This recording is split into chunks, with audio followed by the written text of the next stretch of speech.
প্রথম বিভাগ লিগ না গড়ানোয় অসহায় ক্রিকেটাররা গঠনতন্ত্র সংশোধন ইস্যুতে জিম্মি বোর্ড আর ক্লাবগুলোর মাঝে ক্ষতিগ্রস্ত হচ্ছে আর্থিকভাবে। সমস্যা সমাধানের আশায় বিসিবি সভাপতির সাথে দেখা করেছেন। দ্রুত লিগ শুরুর দাবিতে একমত ফারুক আহমেদও।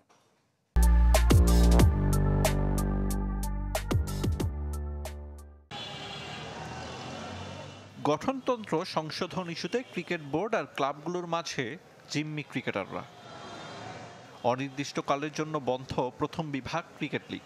বয়কট করেছে ঢাকার ক্লাবগুলো, যা শুরুর কথা ছিল ২০ জানুয়ারি।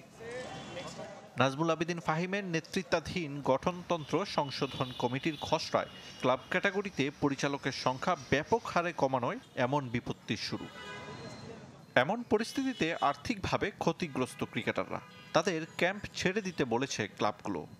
প্রত্যেকটা ক্লাবই কিন্তু আমাদেরকে যার যার বাড়িতে চলে যাওয়ার জন্য বলছে। তো সেই ক্ষেত্রে কিন্তু আমরা এখন বাড়িতে চলে যাব, আমরা কি খেলতে পারবো কিনা, আমরা কি আবার মাঠে ফিরতে পারবো কিনা, আমরা প্রত্যেকটা প্লেয়ারে কিন্তু অনিশ্চিতের মধ্যেই আছি। আমাদের খেলোয়াড়দেরকে ওনারা বলল যে লিগ পিছানো হয়েছে, তো তোমরা সবাই চলে যাও। এমন কোনো ক্লাবই নাই যে ফুল পেমেন্ট আগে করে দেয় তারপর খেলে। তো অনেকের 80%, 20%, মানে 20%ই দিচ্ছে বেশিরভাগ প্লেয়ারে, 10%, 20%। নিজেদের অবস্থা জানাতে বৃহস্পতিবার হোম অফ ক্রিকেটে একত্রিত হয়েছে ক্রিকেটাররা। বোর্ড সভাপতির কাছে তুলে ধরেছে লিগ শুরুর দাবি। আমরা 7-8 মাস প্র্যাকটিস করি এই 1-2 মাস খেলার জন্য, আর এইটা দিয়ে আমাদের রুটি রুজি, এটা দিয়ে আমরা সারা বছর চলি। উনি আমাদেরকে কমিটমেন্ট করছে যে প্রিন্স কোনো মিস হবে না ঢাকা লিগের। আশা করি তোমাদের এই লিগ মাঠে গড়াবে, অবশ্যই গড়াবে। তোমরা জাস্ট আমাকে 2টা দিন সময় দাও। সভাপতির আশ্বাসে আশায় দিন গুনছে ক্রিকেটাররা। শনিবারের বোর্ড সভার আলোচনায় বড় জায়গা নেবে এই ইস্যু।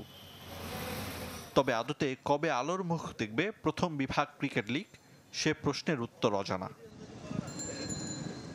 আরিফুল ইসলাম, চ্যানেল 24, ঢাকা।